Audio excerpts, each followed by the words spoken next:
Patrick was all in today. He was fine, recovered fine. Everything was good. Anybody else?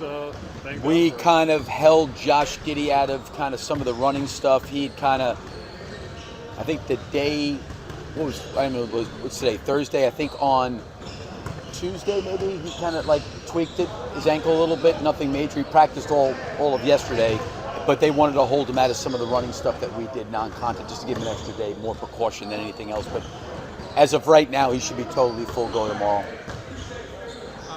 You mentioned media day about kind of catching some teams by surprise this past year, just about how fast you played. I feel like every year teams kind of like look and see what happened in the finals, and they try to emulate some of that with the Pacers and Thunder playing as hard and fast as they did. Do you feel like teams will kind of catch up to that, and how do you plan to adjust to that? Well, I think the league had been trending, pace-wise for a while. 2 years ago, maybe Indiana clearly played faster than everybody else, but it wasn't like the teams were so far behind. But I think if you just look at the evolution over the last 10 years and you take the fastest placed team 10 or 12 years ago and put them in today's NBA, they wouldn't probably even be close to being the fifth. So the game evolves that way. I think the other part of it too is, the rules have changed. So much of it was there was a lot of defensive protection, for the offense, where you were worried about a big part of it was not fouling, keeping teams off the free throw line. And then I think last year they kind of evened it up with maybe they felt like the defense was at such a disadvantage that it was really too far lopsided towards favorability towards the offensive player, and there's way too many advantages. And they kind of tried to maybe even that gap a little bit. So I think maybe the previous year, like right after the All-Star break, I think they kind of got back to more. So you're always adjusting, whether it's rule changes, whether it's the pace and speed of the game. I think the physicality for everybody's probably got a lot higher than maybe it was 4 years ago, where I think everybody was concerned, like, listen, we just can't keep putting teams to the free throw line defensively, and a big part of defense was like not fouling. That's still the case in terms of you don't want to foul three-point shooters or jump shooters, but there was a lot more on the hand checking. Remember all that stuff, all those really smart plays. You'd be in the bonus, they catch it and just swing it through, and they walk to the free throw line. Like, some of that stuff's gone now, right? And players have to adjust to it. So there's been way more physicality, I think, in a good balanced way. I just think that they felt so much the defense was at such a disadvantage of, like, how do we guard? We can't do this, we can't do that. And I think that they tried to even that out a little bit. So when rules change, players change, things change, I think, you kind of have to keep changing with it. It's just inevitable. So for you guys, do you feel like you have to ramp up your pace even more to kind of like get ahead of that? I think we're still going to try to play fast. In reality, they're only going to move as fast as their legs go, right? So, I think we played at a good speed. Somebody told me this. I don't know if this is true or not, but someone said maybe we had scored or more transition points or played out more in transition than any team in the last 10 years. So, we want to maintain that pace, but I would also say, looking at the last game of the year where the game kind of got bogged down as it does sometimes in the half court against Miami, we didn't handle a lot of that stuff very well, and that's the area that we got to get better at. So I do think we're going to need to play fast. Can we play faster? I don't know. I don't want to do it at the expense of taking bad shots or turning the ball over, but certainly we want to play with good tempo. You talk about the sort of shifted physicality, like it's a league-wide thing. Yep. I just remember when I was at OKC, they kind of had, there was points of contention where, the staff would be worried about like a post-All-Star break changing officially. Yeah. That's been a thing the past year. So in camp, like, how are you sort of addressing that going into the season, knowing you have to address physicality, also trying to understand how you have to play the dance with officially? Yeah, I think it's a good point, just from the perspective of, every September we're going into head coaches meetings, and generally a good portion of that meeting is, okay, here are rule changes, here are points of emphasis, here's what we're focusing on. Clearly to your point, coming back a couple of years ago after the All-Star break, it looked like they were going to let a little bit more go, and I think it probably took a little bit, it took a lot of people by surprise. Wow, this has changed, but inevitably you're going to have to change. I think they thought maybe the game was getting, too many free throws, and like I said earlier, too many advantages for the offense. So I don't know if there'll be any changes at the All-Star break. You kind of have to deal with that when it comes, but it's not like you go to those meetings and they're saying, hey, we're going to do this, and then at the All-Star break we're going to change. You don't really see that. I think that they feel like the the balance between the offense and defense is at a pretty good place right now league-wide. Well, you can't play everybody, but last year Jalen Smith lost his job really for no reason. Right. Just Zach was playing. You had 3 centers who were playing at a high level. Right. How do you kind of plan to approach that position going into camp? Well, I think a couple things. One, I really appreciated the way Jalen handled himself in that moment. I think one of the things I felt like our team needed was we needed more rim presence. I think I talked about this, prior to the All-Star break. That was a major problem. We were getting outscored by almost 5 layups per game, coupled with the fact that teams were getting more shots than us. And I just felt like, Zach could maybe give us some rim protection. I think he did a really good job, and I think Sticks, to his credit, kept himself ready. I don't know if there was necessarily at that point in time enough time to try to work two bigs at the same time. We didn't really know if that was good for our team with the way we were playing. How would it change our pace? Would it change our tempo? Not a lot of practice time. But Sticks has been good the last 3 days in camp. He's done a really good job. So is Zach and so is Vooch. So, like I said, we're going to need all of them. But he's come in and he's worked and he's put the effort in. He's doing what he does. He's shooting the ball real well. Do we have to maybe find some opportunities to play 2 bigs together? Yes, maybe. Maybe there's opportunities where certain lineups with him out there may be a little bit better. But I don't think we can read into, all of a sudden the season starts and here's a 10 or 11 man rotation. And this is who's playing for the next 82 games, because you have fatigue, you start to learn your team, you make different adjustment or changes, different things happen, injuries, foul trouble. So I think it's important they all keep themselves. And then the other part of it too, I think as you look at the playoffs, it was pretty consistent. Right when the playoffs started, everybody's rotation went from 9 or 10 down to 7 or 8. And now you're starting to see, because of the pace, that teams are playing more players. So I think you're going to start to see more and bigger rotations throughout the league. What have you seen from Patrick so far? Obviously last year he was not totally healthy with the summer and kind of a little bit slow getting into the swing of things. Do you feel like he's kind of in a better position now to take a step forward this year? Yeah, I think he's had a good, healthy summer, which is, I think, good for him. Certainly, I think the pace and speed we're playing at, and him to be in good shape and good condition, not only for Patrick, for all those guys, is important. The one thing I noticed with him is I think he's been a lot more physical, just all the way around. When the ball's been in his hands, trying to go rebound, trying to use his body a lot more. I've seen that. I think coming off of last year and the way this season went for him, he's a pretty prideful guy, and he's also a team-orientated guy. So I think he knows that he can impact the team in a positive way and help us. But at the same point, too, I think he wants to be in a position where he's contributing a part of that as well. But he's been fine the last 3 days. Again, it's only been 3 days. We played a lot on Tuesday and Wednesday. Today was way, much lighter. There really wasn't any contact. It was a lot of install scripting, 5-on-0 against some of the player development coaches, underneath out of bounds, side of the bounds, jump ball situations, free throw situations. So we'll get back to playing again tomorrow. But I think as time goes on, people probably give you a better idea of where he's at. But so far, I think he's done a good job. Listen, when these guys don't come in the first 2 days of practice and don't play hard and get after it right now, then you got a lot of problems. So I would say everybody's done that, which is a good sign, but we'll see how things unfold. The physicality piece of it has been kind of the big issue for Patrick. I remember DeMar a couple years ago was bribing him to take charges. Yes, oh yeah. How bought in do you feel like how do you get him to buy into that with that being such a huge focus for the entire team this year? I think that, listen, I give the guys a lot of credit from this perspective. It was a total overhaul last year about how we needed to play offensively. And some of it stemmed out of the fact that we had guards like Zach, like Kobe, like Josh, like Io. Lonzo was here. They're all really good with the ball, and we couldn't accommodate everybody with the ball. So we had to play in a way, I think, that was going to take advantage of those guys' skill sets, right? But then, as you're doing that, you start to, and listen, it wasn't like the charges we just talked about now.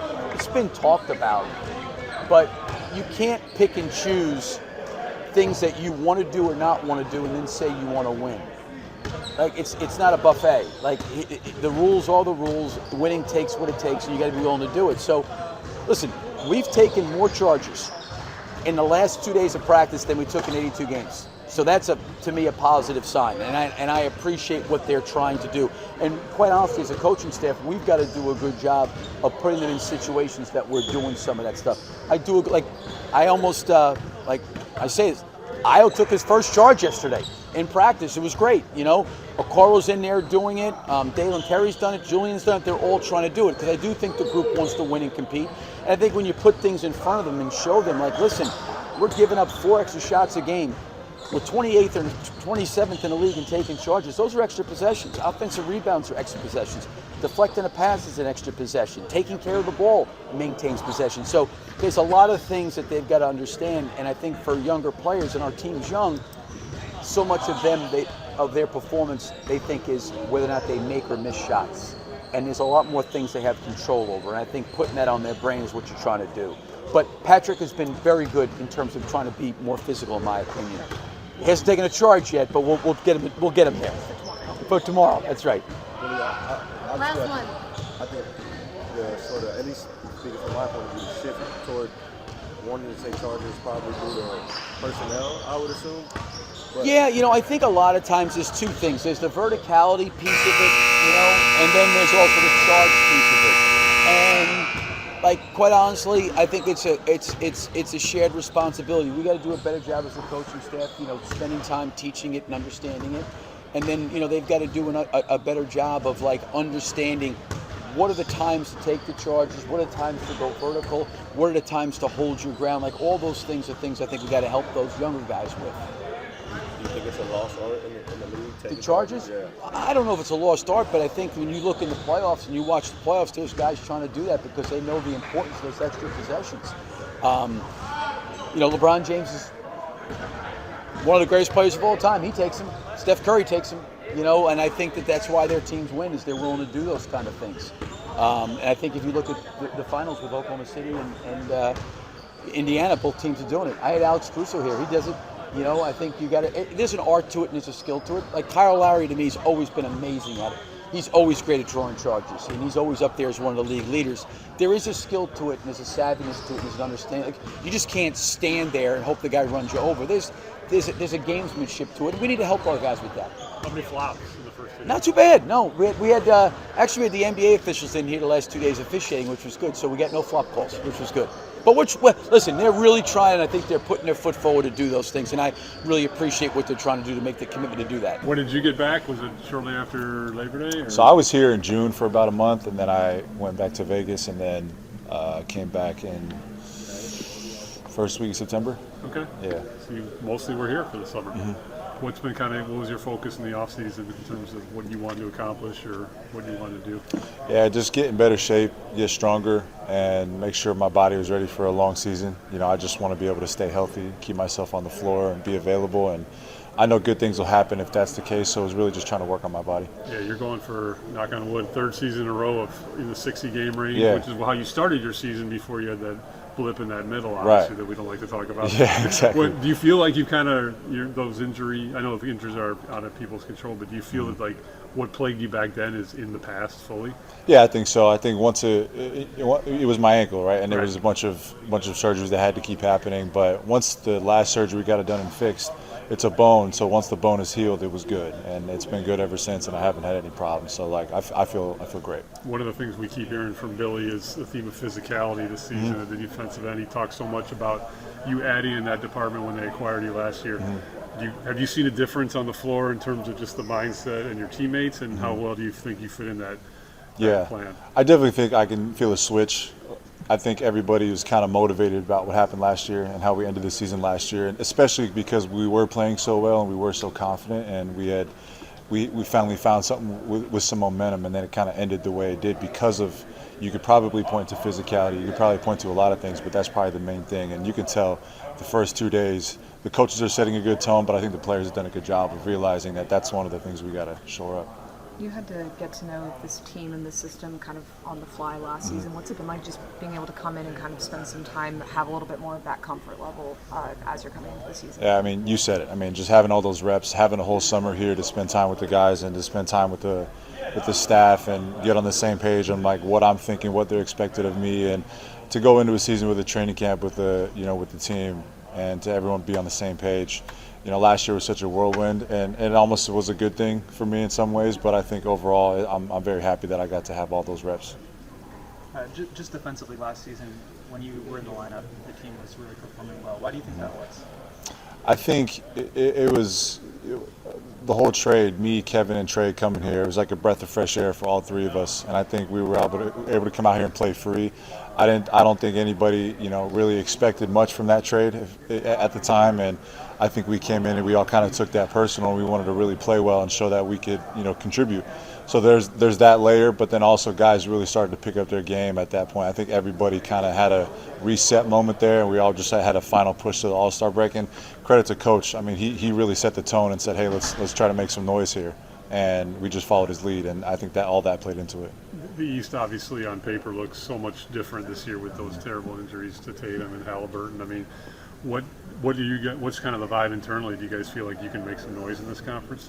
Yeah, we're trying to get better every single day. We're trying to build off what we did last year. I think we ended last year so strong, minus the play-in game. I think our goal is to build off that, and if we do that, we're going to put ourselves in a great spot.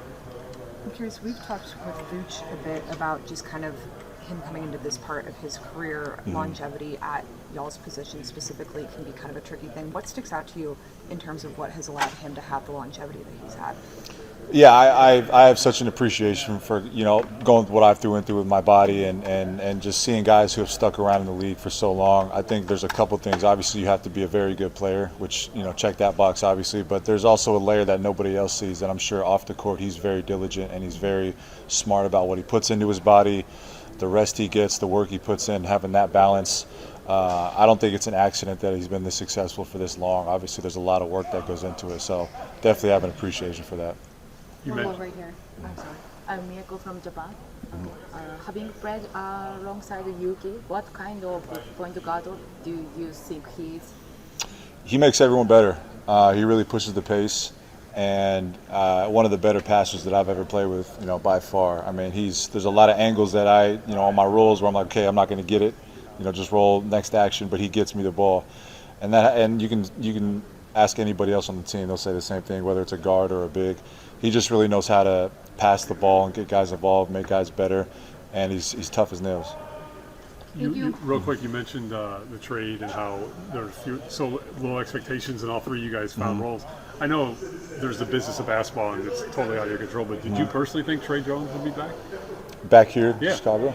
I mean, you never know. Like you said, it's a business. You never know. I do know that the success he had last year put him in a great spot. Yeah. I mean, who wouldn't want to? He came in and was super tough. He was efficient. He was making the right reads all the time, and he was doing a lot of different things that he wasn't just locked in the point guard position. He was moving without the ball. He was shooting threes. He was getting stops. He was making clutch plays in crunch time. So, yeah, I mean, I think it's a no-brainer on my end. But like you said, it's a business. So. I emphasize that this was maybe your first long stint of health in a while. Like, what did that mean to you? What did that do for you? Man, it's something that you don't take for granted anymore. I think obviously just coming into the league so young, you kind of take for granted your health, up to a certain extent. You know what I mean? Just I think whatever year that was, where I played all 82. You know what I mean? I kind of didn't really think much of it. I just wanted to play. And each game that I was able to suit up, I did. And then at the end of the season, they're like, "Oh, you played 82 games." I'm like, okay. But you really kind of value your health. It takes a lot more for me mentally, physically, to preserve that, to make sure that I'm on the court each and every day. So for me, it was huge just in terms of being able to trust my body going into the summer, being able to push myself. And not really having any restraints all summer. And Billy kind of noted, obviously he's been vocal about the whole team needing to be physical, but he mentioned that was a point of emphasis for you. Like, how are you being mindful of, like injuries and wanting to keep your health while also trying to be more physical? Well, once you get on the court, I like to think that you put in the work, pre-practice in the summer, in the weight room, in the training table, so that way when you're on the court, you don't have to think about anything. I'm just able to trust my body like I should be able to. And a lot of the things you can't control, a lot of injuries that I had, I really couldn't control. But now being healthy, really this summer, the work that I put in on the court, the work that I put in the weight room, watching film, being in the training room, really just was mindful to be unmindful when I step on the court. Frederick, your role has changed so much over the past few seasons. What's kind of your expectation of what that's going to look like coming into this year? Yeah, the great thing about it is that we haven't started yet. You know what I mean? So nothing I say, nothing anybody says is going to win us a game as of yet. We have to go out there and we have to win a game for ourselves. For me, it's just trying to be vocal, try to be a little bit more vocal, and then obviously on the court, being that presence. I think on both ends comes to a point now where I think me and Kobe and Vooch are the longest tenured Bulls here, so we kind of know our schemes. Obviously, we're changing up a little bit, trying to be more physical, but I think the initial schemes are the same kind of struggles that we have had over the years. Just trying to be vocal with those, and then just having a presence on the court. What did you work on over the summer? For one, it was just I don't know if you can tell, I kind of slimmed down a little bit. So just trying to stay healthy in that respect. Trying to make sure my joints are good to hold up for the season. In terms of on the court, ball handling has been one. Just slowing the game down a lot. I think I've always been a guy that could always get to my spots, but just make sure I can get there and just make plays from there. Whether it be scoring, getting guys involved, I always love to pass the ball and have my teammates involved as well. Then defensively, just being a dog on that end. I think we definitely had some really good pickups in the offseason. That I think Isaac Okoro is definitely one of those who, he's had a reputation for being disruptive on that end of the ball. So I think it'll be good, just being disruptive on that end. I know you are a very team-oriented guy, and we've always asked you what your goals are, and you always just say win. But with some space and hindsight from how things ended last year, how do you assess the season that you had, and what are some of the things that you're kind of focused on improving on going into next year? In terms of the last season, obviously it wasn't my best. No excuses for that. No excuses for that. So one, just being better. I think that's part of being a leader. You have to look yourself in the mirror and say, okay, I need to be better. Before Billy does it, before the coaching staff does it, before my teammates do it, I look myself in the mirror and say, I got to be better for those guys and for myself. So to start there, but then in terms of goals, to win, I think that's always the goal. A lot of people want to win on their terms. Winning may not always be on your terms. It has to be whatever it takes. And each night, it'll take something different. Each game, Billy always says, each game, each possession has a identity of its own. So you never know what it's going to take. I think I've been around enough to kind of be able to mend and bend into whatever needs to be done at that moment. So I think that's pretty much the main focus. When you have guys that have the talent, skill, and ability to do everything, you need to rely on them to be able to do everything. And that's been the focus for me going into this season, and I think the focus for us. I did notice that you're slimmer. What do you weigh? I won't put the weight exactly out there, but I am a little bit slimmer, feeling good. Just trying to stay healthy, man. That's been the biggest thing. Staying on that court. That's the biggest thing. Staying on the court. Why did you want to slim down? What was some of it I don't think was really planned. Not last summer, not being able to kind of do things on the court, do things in the weight room. I think I was a little bit, not to say heavier, because I think I was still in shape and fit last season. But just being able to do more. I think I've lost some weight. Just being able to do more all summer. Really, conditioning has been huge. Going out to LA, the sun, training in the sun, training in the sand pits, training in sand dunes, things like that. You just end up losing weight. But I always wanted to be strong. I think I'll always be strong and fit, be able to guard fours, guard fives, guard ones, guard twos, guard threes. So I think that was kind of the mindfulness of it. Not want to be too slim where I can't guard different positions, but also being slim enough where my joints and stuff aren't just aching after games. not just taking that constant beating and pounding with however many pounds of weight, driving on them each and every day. Just things that over time you just become mindful of after you deal with a few injuries. Do you feel like that's helped you athletically so far? Like, do you feel like you're kind of in a better spot in terms of just like ramp jump stuff? Yeah, for sure. And those are kind of things that I didn't really pick up on, but kind of my teammates have noticed. My coaching staff has noticed, and I've definitely felt better. Whether it be, the next day after practices, I've definitely felt better. Just whether it be, whether it's 5 pounds, 8 pounds, 10 pounds, whatever the case may be, you're always going to feel better if you shed a few pounds.